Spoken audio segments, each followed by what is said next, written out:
Hey there, this is a quick tutorial on how to play the game Turtles. Turtles is a two-player game that usually takes about 15 minutes. Each player starts by taking the 5 turtles of their chosen color and places them on their side of the board. This is called their nest. The goal of the game is to be the first player to get any 3 of your turtles all the way past the opposite end of the board. To do this, you're going to be placing turtles onto the board and moving them one step at a time, eventually to cross the opposite end of the board. Keep in mind that your opponent is going to be doing the same thing. You'll be alternating turns. So as turtles come across each other, there's going to be some interaction. And you're going to have to use these kinds of interactions to your advantage in order to win the game. You'll notice that each turtle has a number. It's the same number all around, but to help you remember some rules, this number can be thought of as the turtle's strength, its weight, and its size all at once. So this turtle's number is 4. It has a strength, weight, and size of 4. Each turn, you can move a turtle one of 3 ways. The first type of movement is called hatching, where you take a turtle from your nest and place it into one of these 2 squares closest to you on the board. The second kind of movement is moving a turtle that's already on the board to an adjacent square. You can only move orthogonally, you cannot move diagonally. You also can't move off of the board this way. The third kind of movement is scoring, which is taking a turtle that's on the far end of the board, one of the last 2 squares, and moving it off the board. And this turtle is now removed from the game and it's considered scored. Different things might happen when turtles encounter each other on the board. A turtle that moves into a larger turtle's square will climb on top of it. When a turtle moves, it'll move all the turtles on top of it along with it. So when this 4 moves, the 1 will move along with it. The 4 can go on top of the 5 here and make an even bigger stack. But an important rule about moving is that a turtle cannot move if the weight of the turtles above it equals or exceeds its own strength. So in this case, 5 has a strength of 5, and it's carrying a total weight of 5, 4 plus 1. Therefore, 5 cannot move. It is pinned until one of these turtles move off of it. 4 could also move in this case. Now 5 can move. If a turtle moves into a space occupied by a smaller turtle, it might be able to push it. So in this simple case, if 4 moves into this space, 4 is greater than 3, so it'll push it in the direction that it just moved. However, you also have to take into account all of the weight on top of the turtle that's being pushed. So in this case, 4 is now pushing a total weight of 4, which is allowed. Unlike the pinning rule earlier, where a turtle needed a strength that's greater than the turtle stacked above it in order to move, a turtle can push a stack of turtles if its strength is equal to the weight of the stack. So in this case, 4 is able to move into the square and push 3 and 1 back. But if this stack had been a 3 and a 2, which would be a total weight of 5, 4 wouldn't be able to move into this square. Now, because a turtle needs to have equal strength or greater than the total turtles that it's pushing, this does mean that 2 turtles of the same number can just push each other. So this 4 can move into this spot and push 4 because its strength of 4 equal to or exceeds 4. However, on the turn that directly follows, the next player cannot move those turtles back to the same exact position that they were in before. Note that everything that we've been discussing so far are consequences of moves. Moves come in different flavors. Remember that when you hatch a turtle, that's still considered a move. So, for example, if I wanted to hatch this 1 in this square, this 1 would climb on top of the 5 because 1 is smaller than 5. Similarly, if I wanted to move this 5 up, 5 again would push 4, moving it into this square, which would then cause a chain reaction, pushing this 4 along with it as well. One more example. If I want to hatch this 2 in this square, and then later on in the game I want to hatch this 3 in that same square, 3 is going to push the 2 because 3 is greater than a total weight of 2. And 2 is going to move forward, and this actually brings us to an interesting case that's kind of the last important thing you have to learn to play this game. 2 is smaller than 5, but is larger than 1. It's going to be able to climb the 5 and push the 1 simultaneously. So you're actually going to end up moving the 1 over and replacing it. So let's talk about this in more detail. A turtle moving into a stack doesn't always go to the very top of the stack, and it doesn't always push the entire stack. Sometimes it can split the stack up and do both of those things at the same time, climbing and pushing. So in this case, a 3 is going to go on top of a 4.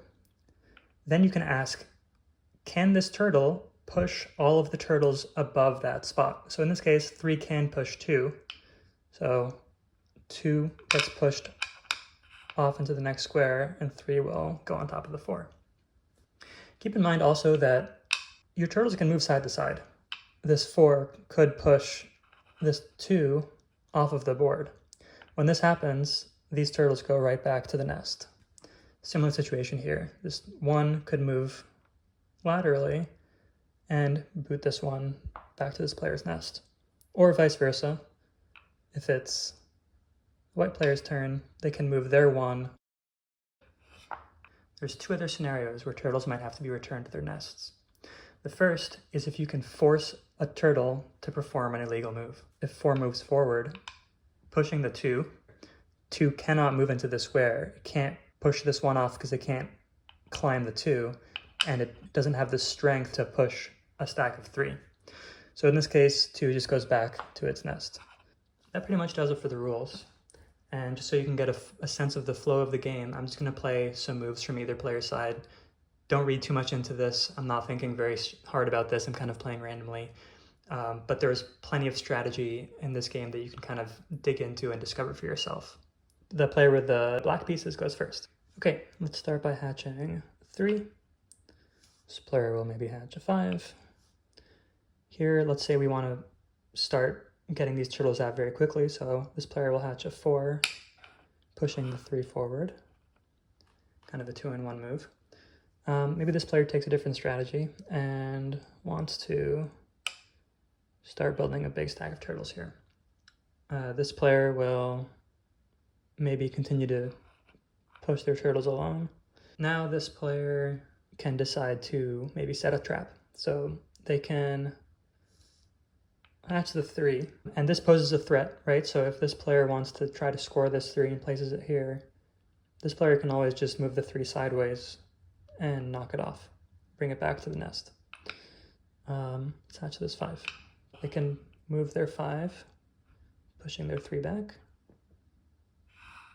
White, let's say, wants to deploy some more turtles. Black can maybe make a kind of an interesting move, which is to move this 4 forward, pushing this 4 back, and at the same time immobilizing this 5, which now has a weight of 7 above it. White is still threatening to knock a 3 off if it does come through, but it won't be able to deal with a 4. Maybe white for now can place this 1 here, which will prevent the 4 from moving forward. It's kind of a defensive play. Black can move the 5 forward, threatening to push that stack backwards. White is low on options, but could try to move this stack on top of the 5, again immobilizing the 5. So this 3 can push this white 1 back onto the nest. White could... Black's just going to take the opportunity to score this 3. White is going to continue on with this 5 because, again, this 5 is immobilized for now, so it's less of a threat. Black can't really hatch here or really hatch on top because it'll just either get knocked over or just brought forward anyway. Black might want to just move their 4 up and recognize that there's nothing that they can really do about this 5. It's not really any time pressure for white to score this 5 yet, so put the 1 on this 4, make it a little sturdier, prevent this other 4 from being able to push it. So black's in kind of a tough position now because they don't really have a lot of options. They might want to just place a 2 on here to force white to score the 5 and get rid of the impending threat, but white's not going to do that quite yet. Let's just say that white moves the 4 and 1 stack up first. Now black has an opportunity to move the 2 up and prevent the 4 from moving any further, so I think they'll do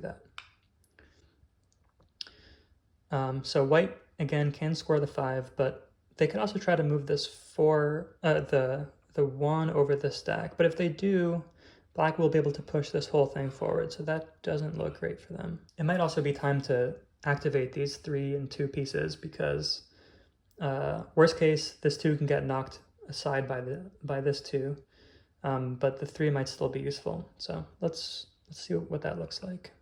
Oh, black has an interesting move here. They could actually knock the 1 and 4 out with their now available 5. 2-in-1, pretty efficient. But it is getting kind of risky because white has 3 pieces here approaching the end, which could be the end of the game very soon. So let's deal with that first and knock this 2 out off the side of the board. I think white should just push forward, and let's get this 4 knocked back here. And this is actually looking pretty scary for black. Black can't move the 4 forward because, again, 4 can't push away to 5 and it can't go on top of 1 or 4. Maybe black's best choice here is to knock this 1 off with the 2 and just eliminate 1 turtle that's in the running for scoring. And keep in mind that this 3 is kind of, well, I was going to say the 3 can be taken care of by this 4, but let's say white is just about to score this 5. So that's 1 turtle scored for white, and 4 goes back to the nest. Just 2 turtles are required to score for both players now, and white's turtles are a little further up, so at this point I don't think there's anything that black can do to win, because they just don't have enough time. You know, you can't really prevent this 3 from just climbing over anything you place there and scoring, even if you move it up. You know, there's not really much you can do on this side. 4 can just knock the other 4 back, and you can't place it back on here, and you can't really do anything with this because 4 will still be able to move with a weight of 3 on top of it. So I think that there's nothing much that black can do, but for the sake of showing the end of the game, we can just play the rest of it. White scores. Black scores. And white scores the 3rd turtle and wins the game. Thanks for watching. Check out the Turtles game website linked below. It has frequently asked questions and an email address if you need to contact me if you have any questions. Hope you enjoy.